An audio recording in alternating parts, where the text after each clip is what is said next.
Selamat berjumpa kembali teman-teman Dharma sekalian.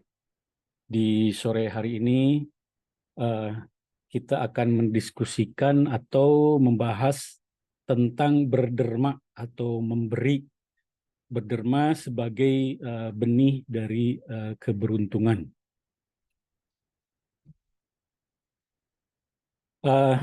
Teman-teman sekalian, eh, berderma atau memberi ini merupakan bentuk kebaikan yang paling mendasar dalam kehidupan di dunia manusia. Berderma ini juga diakui oleh semua agama dan budaya sebagai perilaku mulia dan menjadi landasan sosial yang mendasar. Jadi tidak ada satupun agama atau budaya yang memandang berderma itu jelek. Berderma atau memberi atau menyumbang itu pasti dinilai baik di semua budaya. Orang yang suka berderma pasti akan disukai dan diagungkan sebagai orang yang dermawan dan murah hati di budaya manapun ya teman-teman. Jadi kita bisa cek ya, bisa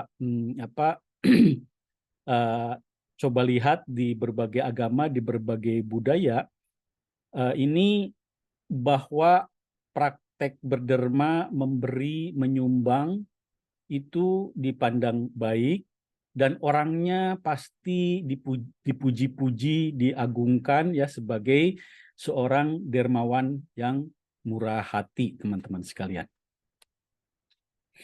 Di dalam Buddhisme sendiri ya, berderma atau memberi ini merupakan juga landasan yang paling fundamental dan paling umum sebagai dasar kebaikan yang dipraktekkan oleh umat Buddha. Bahkan umat Buddha ini, kalau boleh saya bilang secara khas ya, orang-orangnya itu dermawan dan murah hati ya. Karena umat Buddha ini paham ya hukum karma, bahwa bersikap dermawan itu akan memberikan keberuntungan yang sangat besar. Jadi bahkan saya perhatikan ya, kalau masalah berderma ini, umat Buddha ini berebutan ya, berlomba-lomba dalam kebaikan berderma. Ini suatu fenomena yang luar biasa.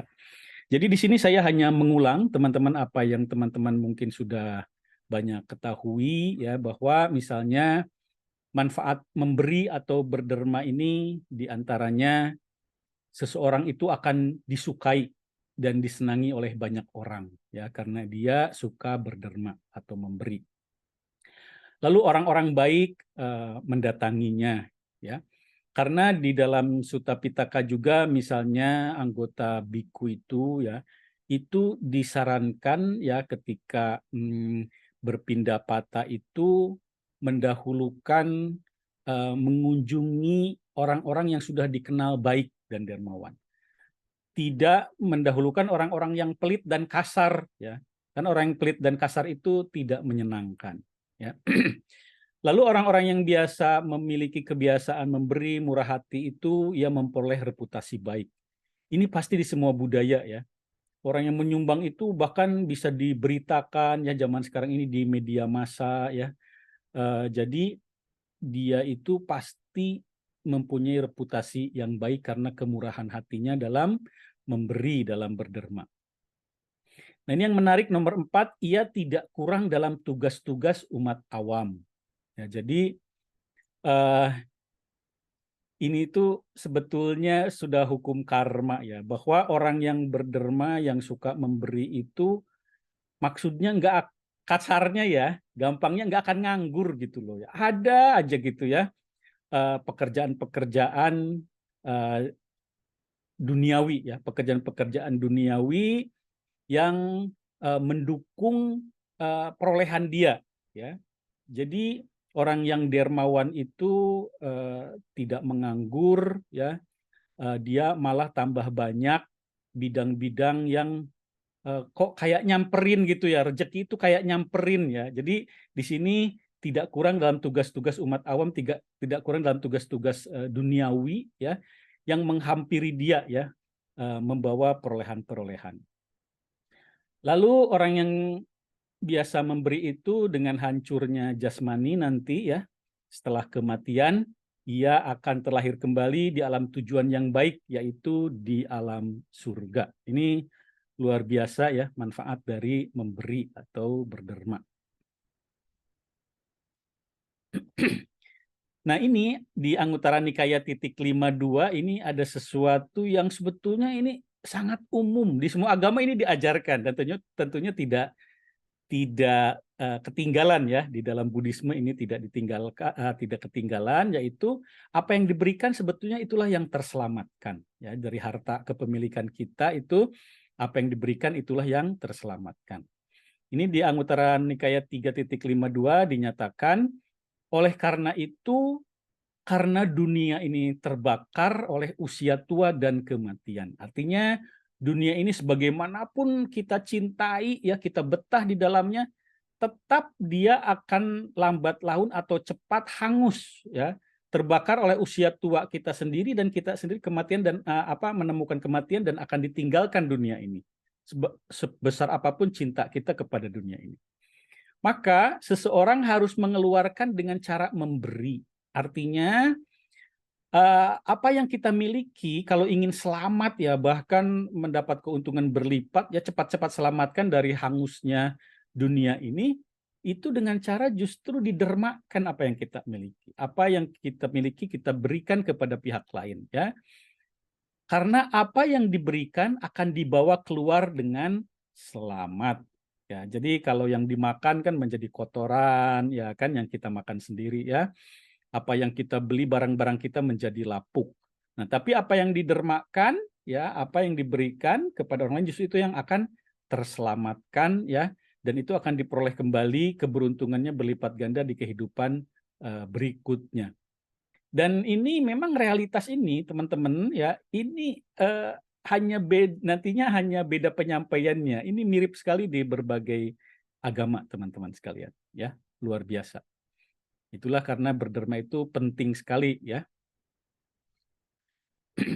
Nah, di dalam Buddhisme memang pembahasannya menjadi cukup dalam berdharma ini, karena Buddhisme ini akan melihat kepada bentuk-bentuk batin ya, bentuk-bentuk batin yang menjadi kualitas orang-orang yang berderma itu kan macam-macam. Nah, di sini ada ciri orang yang berkeyakinan ya. Di Anguttara Nikaya 3.42, para biku dalam 3 kasus seseorang dapat dipahami sebagai memiliki keyakinan dan kepercayaan. Apakah 3 ini? Pertama, ketika seseorang ingin melihat mereka yang berperilaku bermoral. Kedua, ketika seseorang ingin mendengarkan dhamma sejati. 3, ketika seseorang berdiam di rumah dengan pikiran yang hampa dari noda kekikiran, dermawan dengan bebas, bertangan terbuka, bersenang dalam melepas, menekuni derma, bersenang dalam memberi dan berbagi.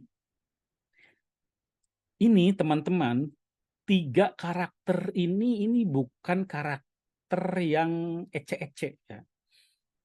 Ini karakter orang-orang yang sudah mulai di jalan dharma ya. Orang-orang yang sudah mulai di jalan dharma itu yang pertama, mereka akan senangnya itu melihat yang bermoral, dan mereka pun akan bergaul dengan hanya orang-orang yang bermoral. Dan mereka mulai senang juga mendengarkan dhamma sejati. Jadi mereka dekat dengan para mulia.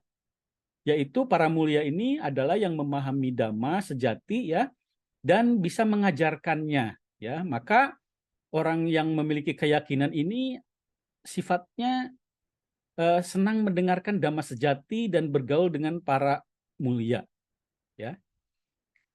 Nah, yang ketiga ini juga dia bersifat dermawan ya. Terlepas dari hampa dari kekikiran.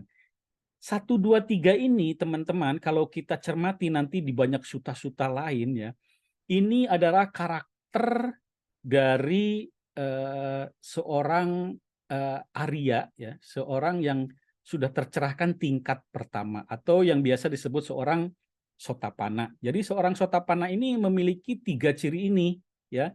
Dia bergaul, senang dengan orang yang bermoral, dan dia ingin mendengarkan Dhamma sejati, ya. Dan di suta lain disebut dia mempraktekkan apa yang sesuai dengan Dhamma sejati, dan di suta lain juga disebutkan, ya, terutama suta yang dari Yang Mulia Buddha ini juga kepada para ibu-ibu, ya, ibu-ibu berumah tangga disebutkan bahwa ciri mereka, ya, sudah masuk Sotapanna itu dia berdiam di rumah dengan pikiran yang hampa dari noda kekikiran, dermawan dengan bebas bertangan terbuka, bersenang dalam melepas, menekuni derma, bersenang dalam memberi dan berbagi. Dan ini tersebar di banyak sutta, ya. Nasihat Buddha misalnya kepada Yang Mulia Mahanama, ya, dia seorang perumah tangga yang dinyatakan sebagai setidaknya sebagai Sotapanna, ya, kepada ada perumah tangga yang lain, ya, yang biasanya para perumah tangga yang sudah masuk arus, ya, Sotapanna ini memiliki 3 karakter mulia ini, teman-teman. Jadi tidak sembarang, ya, sifat dermawan ini jangan dianggap enteng, karena seorang Sotapanna itu, ya, salah satu cirinya itu sudah hampa dari noda kekikiran, ya. Jadi seorang Sotapanna itu hampa dari noda kekikiran, di sutta lain juga hampa dari iri hati dan dengki, ya, seperti itu, teman-teman. Nah, lalu kerugian orang yang kikir, ya, yang pelit, dinyatakan mereka yang kikir di sini, di dunia ini, orang-orang yang pelit, pencaci, ya, orang-orang yang membuat rintangan bahkan bagi orang lain, ya, yang suka memberikan persembahan, ya. Mereka akan terlahir kembali di neraka, bahkan ini luar biasa berat, ya, di alam binatang atau alam yama. Alam yama di sini, teman-teman, bukan alam dewa yama, ya, yang di alam dewa, yang di atasnya alam tusita, bukan, ya. Ini alam yama, yang yama itu loh, yang penjaga neraka itu loh, ya. Jadi di alam susah ini alam yama yang ini, ya. Jika mereka kembali ke alam manusia, mereka akan terlahir dalam keluarga miskin, teman-teman, ya, di mana pakaian, makanan, dan aktivitas kenikmatan dan kesenangan diperoleh dengan susah payah. Jadi orang-orang yang kikir, pelit, ya, atau bahkan suka menghalang-halangi orang yang lain yang mau berderma, ya, kalau memang cukup berat banget, ya, dia terlahir di neraka, ya, karmanya berat, di alam binatang atau di alam susah, yaitu alam yama di sini, yama penjaga neraka. Kalaupun dia terlahir kembali menjadi manusia, manusianya terlahir di dalam keluarga miskin yang sulit untuk mendapatkan pakaian, makanan, dan aktivitas-aktivitas lain yang menyenangkan, dia itu susah, ya. Susah payahlah untuk mendapatkannya, teman-teman sekalian. Nah, sedangkan keunggulan manusia yang berdana, yang suka berdana memberi sebagai kebalikannya, ya, yang dermawan, ya, mereka terlahir kembali setelah menjadi dewa, ya. Nanti apakah dia menjadi dewa atau menjadi manusia? Kalau dia menjadi dewa, ya, maka akan mengungguli yang lainnya dalam 5 hal. Ya, jadi para dewa pun punya keunggulan-keunggulan tersendiri. Jadi ada para dewa yang punya keunggulan karena dia dermawan di kehidupan sebelum-sebelumnya. Umur kehidupan surgawinya itu lebih lama, ya. Juga kecantikan surgawinya lebih unggul. Kebahagiaan surgawinya juga lebih intensif, lebih dalam. Keagungan surgawinya juga lebih tinggi, ya, lebih memukau, dan dia memiliki kekuasaan di surgawinya, ya, kewenangan, kekuasaan yang besar.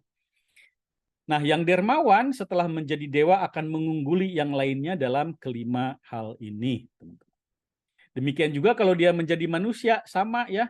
Umur kehidupan manusianya panjang, memiliki kecantikan dalam standar manusia yang kecantikan yang tinggi, ya, lebih cantik, lebih rupawan dari yang lain. Juga di dalam kehidupannya didominasi kebahagiaan, ya, dalam standar manusia, dan memiliki kemasyhuran dalam standar manusia ya yang lebih tinggi dari yang lainnya secara rata-rata, dan dia memiliki kekuasaan yang di atas rata-rata manusia lainnya ya. Nah, ini berkah dari ketika mereka dalam kehidupan sebelumnya itu rajin berdana dan memberi ya teman-teman. Jadi mengungguli para manusia-manusia lainnya dalam 5 hal ini, teman-teman. Jadi kalau lihat nih ya, ada yang kehidupan cukup panjang, cantik ya di kehidupan ini, kita lihat ya orang-orang kelihatannya bahagia secara duniawi, memiliki kemasyhuran, nama baik, ya juga memiliki kekuasaan. Mungkin itu buah-buah karma dari berderma, ya, dari memberi di kehidupan yang lampau, berbuah di kehidupan masa kini, ya. Nah, ini lalu teman-teman ada 3 faktor arus jasa yang besar atau bahkan sangat besar, ya. Para biku ketika 3 hal ini ada, maka seseorang yang memiliki keyakinan menghasilkan banyak jasa. Apakah 3 ini? Ya, ini syaratnya itu memiliki keyakinan dulu ya. Jadi ini umat Buddha yang sudah keyakinannya baik sekali, cukup kuat kepada Buddha, Dhamma, dan Sangha. Ya, ini biasanya orang-orangnya sudah rajin ke wihara ya, belajar Dhamma ya, sebagai ciri-ciri dia memiliki keyakinan. Jadi yang pertama, ketika keyakinan sadanya ada terlebih dahulu ya. Itu saja sudah ya, seseorang yang memiliki sada itu keyakinan sudah menghasilkan banyak arus jasa yang besar ya, yang luar biasa, yang nanti buahnya dipetik di alam-alam yang membahagiakan seperti alam dewa ya. Yang kedua, ketika sebuah objek yang diberikan ya ada. Jadi orang yang sudah punya keyakinan tadi itu memiliki objek yang bisa didanakan, apakah itu bentuknya materi, dana ya, atau bahkan hanya senyuman ya, berbuat kebaikan kepada orang lain sampai berdana dhamma ya. Maka seseorang yang memiliki keyakinan menghasilkan banyak jasa ya dengan berdana, karena dia memiliki objek yang bisa didanakan ya. Yang ketiga yang akan lagi menambah arus jasanya lagi ketika mereka yang layak menerima persembahan. Ada. Jadi ada makhluk-makhluk yang layak menerima persembahan. Kalau di suta secara formalnya ya, kalau yang unggul benar-benar disebut layak itu ya, misalnya seorang arahat ya kan, disebut yang noda-noda batinnya sudah tidak ada ya, sudah habis, itu yang sangat layak. Ada juga misalnya para biku yang sudah bisa mempraktekkan meditasi jana, yaitu juga layak menerima persembahan di dalam sutta ya, dan banyak hal-hal lain ya. Ada peringkatnya ya, dari mulai berdana kepada Buddha, Paceka Buddha, Arahat ya, Anagami dan lain-lain ya. Yang tertinggi berdana kepada Sangha ya. Itu yang layak menerima persembahan. Jadi di masa kini kan masih ada Sangha ya. Jadi teman-teman bisa dengan memiliki keyakinan, memiliki objek yang bisa didanakan ya, seperti 4 kebutuhan para biku ya, bisa didanakan dengan meniatkan berdananya bukan kepada perorangannya tetapi kepada Sangha. Itu sudah masuk ke dalam kriteria ketiga, yaitu yang layak menerima persembahan. Maka seorang yang memiliki keyakinan menghasilkan banyak jasa. Ketika ketiga hal ini ada, maka seorang yang memiliki keyakinan menghasilkan banyak jasa, jasa yang luar biasa. Jadi yang 1, 2, 3 ini masih bisa saat ini teman-teman ya, teman-teman memiliki sada ya, sudah mulai menjaga moralitas ya kan, belajar dharma sejati ya kan. Lalu juga apa tadi yang layak dulu ya, yang layak menerima persembahan masih ada, yaitu Sangha ya. Juga ya teman-teman bisa mendanakan objek yang memang layak didanakan kepada Sangha, teman-teman sekalian. Nah, ini teman-teman sekalian, ada yang menarik teman-teman di AN 5.34. Ini ada yang menarik ya, ingin saya sampaikan. Ini tentang Jenderal Siha ya. Pada suatu ketika, Sang Bagawa sedang menetap di Wesali, di aula beratap lancip di hutan besar. Kemudian Jenderal Siha mendatangi Sang Bagawa, bersujud kepadanya, duduk di satu sisi dan berkata, "Mungkinkah Bante menunjukkan buah dari memberi yang terlihat secara langsung?" Ya, mungkin saja Siha, Sang Bagawa berkata. Pertama, seorang penyumbang Siha, seorang pemberi yang dermawan, disukai dan disenangi banyak orang. Ini adalah buah dari memberi yang terlihat secara langsung. Ya, bisa kita lihat secara langsung di tengah masyarakat. Kemudian orang-orang baik mendatangi seorang penyumbang, seorang pemberi yang dermawan. Ini juga adalah buah dari memberi yang terlihat secara langsung. Ketiga, kemudian seorang penyumbang, seorang pemberi yang dermawan memperoleh reputasi baik. Ini juga adalah buah dari memberi yang terlihat secara langsung. Yang keempat, kemudian kumpulan apapun yang didatangi oleh seorang penyumbang, seorang pemberi yang dermawan, apakah para khatija, brahmana, perumah tangga, atau petapa, ia mendatanginya dengan percaya diri dan tenang. Ini juga adalah buah dari memberi yang terlihat secara langsung. Yang kelima, kemudian dengan hancurnya jasmani, setelah kematian, seorang penyumbang, seorang pemberi yang dermawan, terlahir kembali di alam tujuan yang baik, di alam surga. Ini adalah buah dari memberi yang berhubungan dengan kehidupan-kehidupan di masa depan. Nah, yang menarik lalu apa ya yang dikatakan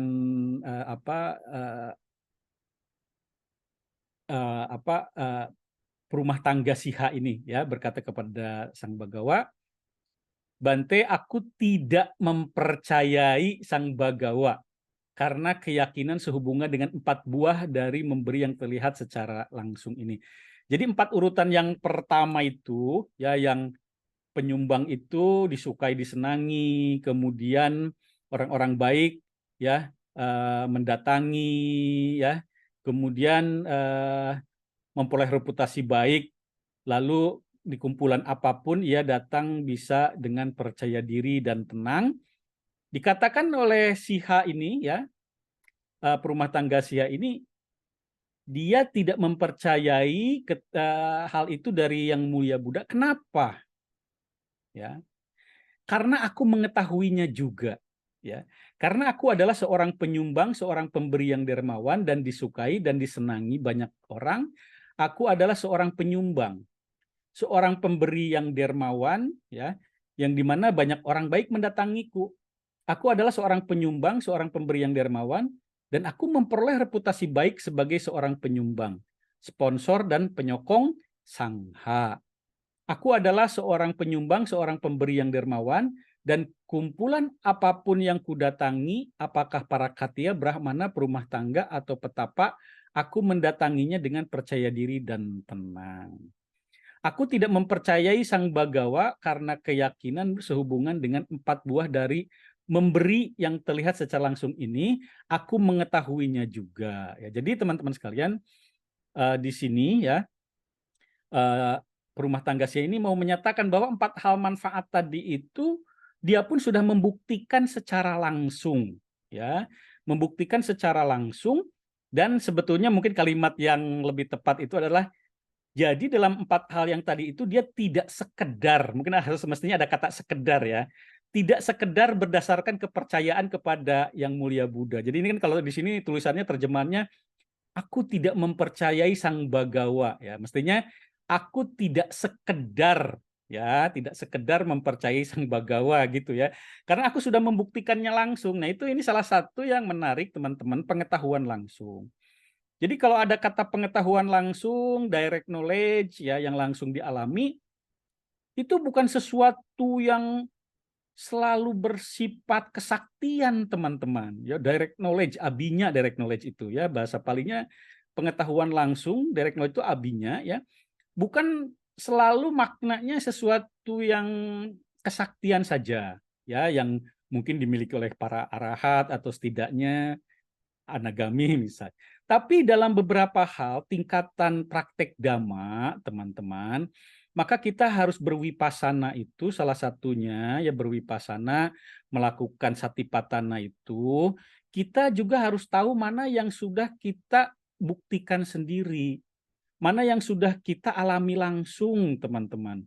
Sehingga tidak hanya sekedar percaya berdasarkan apa bahkan yang dikatakan oleh Yang Mulia Buddha. Tidak sekedar percaya apa yang ada di dalam sutta, tapi kita sudah membuktikannya dan sudah mendapatkan, kalau di sini misalnya empat manfaat dari berdana gitu ya. Jadi hanya yang kelima, yang siha ini belum bisa di sini di dalam sutta ini belum bisa pembuktian langsung. Tetapi ketika Sang Bagawa memberitahukan kepadaku, katanya, siha, dengan hancurnya jasmani setelah kematian, seorang penyumbang, seorang pemberi yang dermawan terlahir kembali di alam tujuan yang baik, di alam surga. Nah, yang ini, yang kelima, barulah perumah tangga siha ini bilang, aku tidak mengetahui hal ini. Maksudnya bukan tidak mengetahui, belum pernah dengar ya, dia udah pernah dengar, dan kalau hanya dengar dia udah tahu ya. Tapi maksudnya dia belum bisa membuktikannya langsung, dia belum bisa memiliki kemampuan untuk melihat makhluk-makhluk ya terlahir kembali berdasarkan karmanya, misalnya berdasarkan karma memberi ya, lalu membuahkan setelah hancurnya jasmani, setelah kematian, buahnya seorang penyumbang itu, seorang pemberi yang dermawan itu terlahir kembali di alam tujuan yang baik, di alam surga. Nah, ini perumah tangga siha belum bisa sampai situ ya, dengan kemampuan dia sendiri. Maka di sini aku menuruti Sang Bagawa karena keyakinan ya. Nah, jadi kalau untuk hal yang kelima ini baru dia meyakini aja deh dulu apa yang disampaikan Yang Mulia Buddha, tapi kalau yang empat yang pertama dia sudah memiliki pengalaman langsung. Nah, teman-teman pun harus, kita pun ya, teman-teman dan saya harus mulai hal-hal seperti ini itu dipilah-pilah, teman-teman ya. Dari praktek-praktek dhamma kita, ya mana yang sudah kita buktikan langsung dhamma ini kebenarannya melalui pengalaman langsung. Sehingga keyakinan kita udah nggak tergoyahkan di dalam hal-hal yang memang sudah kita alami langsung dengan pengetahuan langsung. Nah, sedangkan apa-apa yang belum mampu kita buktikan langsung ya, kita baru pada tahap apa yang kita yakini berakar ya pada ajaran Yang Mulia Buddha Gotama itu, teman-teman ya. Kita lanjutkan teman-teman di AN 831 ya. Di sini juga menarik ya. Para biku ada 8 pemberian ini. Ya, ini 8 ini nanti kita lihat apakah bertingkat ya maksudnya ya atau enggak ya. Apakah 8 ini? Pertama ya, setelah menghina terlebih dahulu si penerima ya dalam memberi, seseorang memberikan suatu pemberian. Jadi dia memberi dengan menghina ya, dengan melecehkan, menganggap rendah. Yang kedua, seseorang memberikan suatu pemberian ya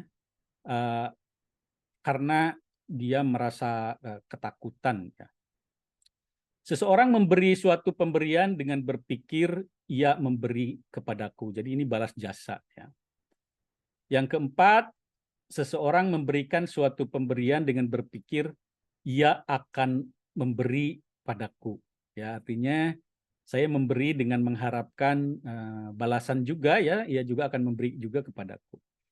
Yang kelima, seseorang memberikan suatu pemberian dengan berpikir memberi adalah sesuatu yang baik. Jadi ini dia punya etik nomor 5 itu, percaya bahwa memberi itu punya value ya, etik suatu budaya ya, nilai.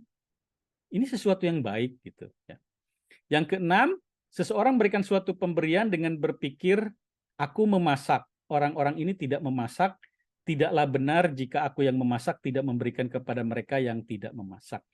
Ini contohnya memasak ya. Jadi kalau dia memasak, dia berpikir layak dia memberi kepada orang-orang yang tidak memasak. Artinya misalnya tidak punya makanan ya.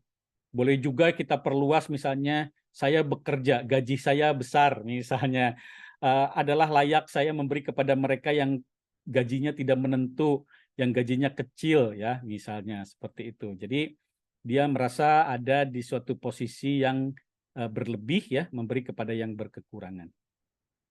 Yang ketujuh, seseorang memberikan suatu pemberian dengan berpikir, karena aku telah memberikan pemberian ini, maka aku akan memperoleh reputasi baik. Ya, ini jadi secara karma dia tahu tadi kan bahwa orang-orang yang memberi itu akan memperoleh reputasi baik. Ini bukan suatu untuk pamrih teman-teman ya, kayak yang nomor 7 ini justru bagus ya. Kenapa? Karena dia memahami konsekuensi karma.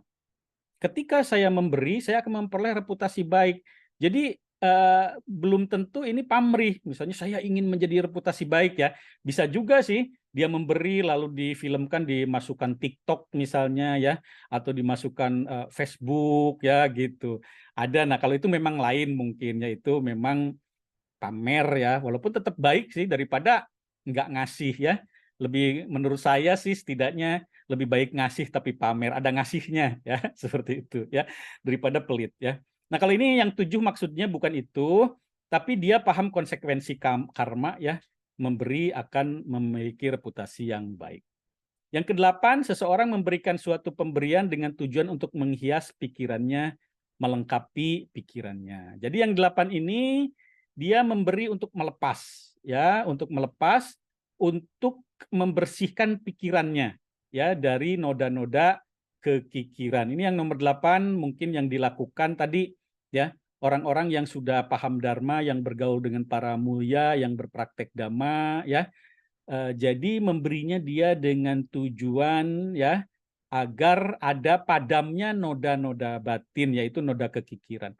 Dan padamnya noda batin itu adalah nibbana ya. Jadi ketika noda kikir padam itu udah ada persentase nibbananya tuh teman-teman. Jadi nomor 8 ini seseorang berpraktek ya, memberikan suatu pemberian dengan tujuan untuk memperbaiki kualitas batin, melepas ya, melengkapi pikirannya dengan hal-hal yang batin yang indah ya, dan batin yang indah akan mengusir batin yang kotor ya, dan hasilnya yang tertinggi nanti di sini adalah noda kekikirannya itu terhapuskan gitu ya teman-teman sekalian. Nah ini ada juga sama 8 ya, di ayat 833, mungkin redaksionalnya agak berbeda sedikit tapi mirip. Para biku ada 8 landasan untuk memberi ini. Apakah 8 ini? Seseorang memberikan suatu pemberian karena keinginan ya. Yang kedua, seseorang memberikan suatu pemberian karena kebencian. Yang ketiga, seseorang memberikan pemberian karena delusi. Jadi yang 1, 2, 3 ini ya, memberinya ada yang karena keinginan di sini kerakusan ya. Termasuk tadi biar dibalas diberi ya gitu ya, biar mendapatkan dibalas lagi diberi di kemudian hari. Misalnya memberi dengan nyogok. Nah, nyogok itu kan sebetulnya memberi, menyogoknya, menyuap ya. Ya itu karena kerakusan. Ada juga memberi karena kebencian ya. Lalu ada yang memberi karena delusi ya. Ini kasus-kasusnya kita sendiri, pikiran kita yang harus periksa ya. Ada yang keempat, seseorang memberikan pemberian karena takut ya. 5, seorang memberi pemberian dengan berpikir membeli telah dipraktekkan sebelumnya oleh ayahku dan leluhurku.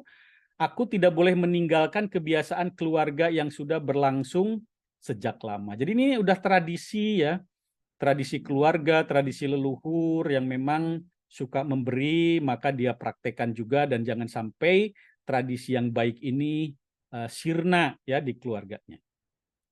Yang keenam, seseorang memberikan pemberian dengan berpikir, setelah memberikan pemberian ini dengan hancurnya jasmani, setelah kematian aku akan terlahir kembali di alam tujuan kelahiran yang baik, di alam surga. Nah teman-teman sekalian, ini yang nomor 6 juga jangan selalu diartikan ini pamrih, ya ini bisa juga karena dia paham konsekuensi karma. Nanti tergantung prakteknya ya. Kalau hanya dia berpikir, saya tahu dengan memberi ini akan mengkondisikan saya kelahiran yang baik di alam surga. Itu bukan pamrih ya, dia paham tentang konsekuensi karma. Itu justru baik ya. Yang ketujuh, seseorang memberikan pemberian dengan berpikir, ketika aku sedang memberikan pemberian ini, pikiranku menjadi tenang dan kegirangan dan kegembiraan muncul. Jadi di nomor 7 ini ketika berderma dia udah muncul kebahagiaan, piti, suka ya. Dan itu tentunya suatu keadaan batin yang menyenangkan ya, dan dia pupuk, dan itu ini udah sangat bagus sekali nomor 7 ya. Karena dia menjadi gembira, jadi tenang pikirannya. Nah, nomor 8 sama ya yang dengan yang sebelumnya, yang sutta yang sebelumnya. Seseorang memberikan pemberian dengan tujuan menghias pikiran, melengkapi pikiran. Ya, jadi ini untuk melepas ya, untuk mengikis noda-noda kekikiran. Nomor 8 ini luar biasa sekali. Ini adalah ke-8 landasan untuk memberi itu. Nah, teman-teman, di dalam sutta juga ada ya nasihat bahwa kita itu harus menghindari pemberian atau persembahan yang buruk ya di AN 4.39. Aku tidak memuji pengorbanan Brahmana, ya, dan tapi juga tidak menolak pujian pada segala pengorbanan. Ya, aku tidak memuji pengorbanan kejam, di mana ternak, kambing, domba, ayam, dan babi dibunuh, di mana berbagai makhluk digiring untuk disembelih. Nah, jadi persembahan-persembahan, derma-derma yang didahului atau yang menyebabkan dikorbankannya ternak-ternak ya, ini tidak dipuji oleh Yang Mulia Buddha. Kedua alasan apakah? Karena para arahat dan mereka yang telah memasuki sang jalan menuju ke arahatan tidak melakukan pengorbanan kejam ya yang melibatkan pembunuhan hewan ya. Tetapi aku memuji pengorbanan tanpa kekejaman, di mana ternak-ternak, kambing, domba, ayam, babi tidak dibunuh, di mana berbagai makhluk tidak disembelih, yaitu pemberian biasa, pengorbanan yang dipersembahkan melalui kebiasaan keluarga. Jadi baiknya dibangun tradisi ya, memberi, berderma, tidak melibatkan pembunuhan makhluk hidup ya. Karena alasan apakah? Karena para arahan dan mereka yang telah memasuki sang jalan menuju ke arahatan melakukan pengorbanan tanpa kekejaman. Pengorbanan kuda, pengorbanan manusia ini apalagi ya, mungkin ada di budaya-budaya yang cukup kejam ya. Samapasa, Wajapati, Niragala yang bentuk-bentuk pengorbanan besar yang melibatkan biasanya pengucuran darah ya, pembunuhan makhluk, bahkan ini sampai manusia ya, penuh kekejaman ya. Itu tidak berbuah besar ya. Jadi walaupun misalnya pengorbanan kambing, sapi ada manfaatnya ya, dibagikan kepada fakir miskin, tapi dikarenakan ada korban pembunuhan yaitu si hewannya itu sendiri, maka praktek persembahan ya seperti ini itu tidak berbuah besar. Tapi berarti berbuah, kalau tidak berbuah besar ya berbuahnya berarti kan kecil gitu loh teman-teman ya. Jadi para bijaksana agung berperilaku benar, tidak melakukan pengorbanan di mana kambing, domba, ternak, dan berbagai makhluk dibunuh. Tetapi ketika mereka secara rutin mempersembahkan melalui kebiasaan keluarga, pengorbanan yang bebas dari kekejaman, tidak ada kambing, domba, dan ternak atau berbagai makhluk yang dibunuh, itu adalah pengorbanan yang dilakukan para bijaksana agung berperilaku benar. Orang bijaksana harus mempersembahkan ini. Pengorbanan ini sangat berbuah.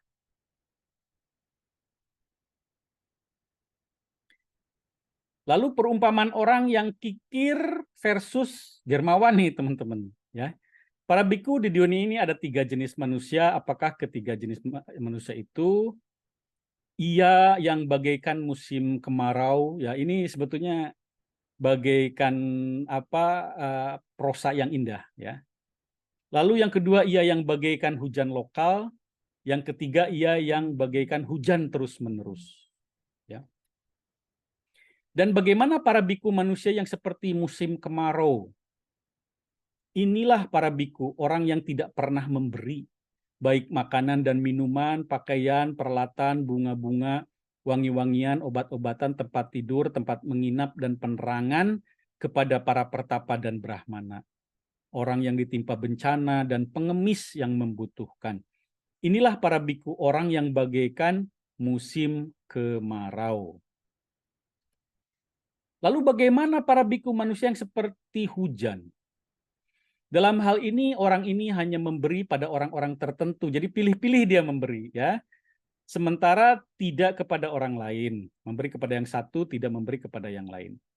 Apakah mereka para pertapa dan brahmana atau yang ditimpa bencana, pengemis yang membutuhkan, ia bukan orang yang suka memberikan makanan dan minuman, pakaian, peralatan, bunga-bunga, wangi-wangian, obat-obatan, tempat tidur, tempat menginap, dan penerangan. Inilah manusia yang bagaikan hujan lokal. Dan bagaimana para biku manusia yang bagaikan hujan yang turun di mana-mana? Luar biasa ya. Dalam hal ini orang ini memberikan kepada semua. Apakah para pertapa, brahmana, atau yang ditimpa bencana, pengemis, yang membutuhkan, ya, ialah pemberi makanan dan minuman, pakaian, peralatan, bunga-bunga, wangi-wangian, obat-obatan, tempat tidur, tempat menginap, dan penerangan. Inilah orang yang bagaikan hujan yang turun di mana-mana. Luar biasa teman-teman ya. Yang nomor 3 ini luar biasa ya. Dengarnya saja sudah menyenangkan ya teman-teman sekalian. Baik teman-teman sekalian, itu pengulangan saja ya, karena pasti teman-teman ini di Buddhisme ini para ahli berdana ya, para ahli praktek berdana. Buddhisme ini sangat menarik teman-teman ya, maka layak ya untuk kita kaji ya teman-teman sekalian. Terima kasih teman-teman sekalian, semoga teman-teman selalu sehat ya, buah-buah karma baik berbuah pada waktu yang tepat, dan karma buruk buah-buahnya semoga dijauhkan. Sadu, sadu, sadu.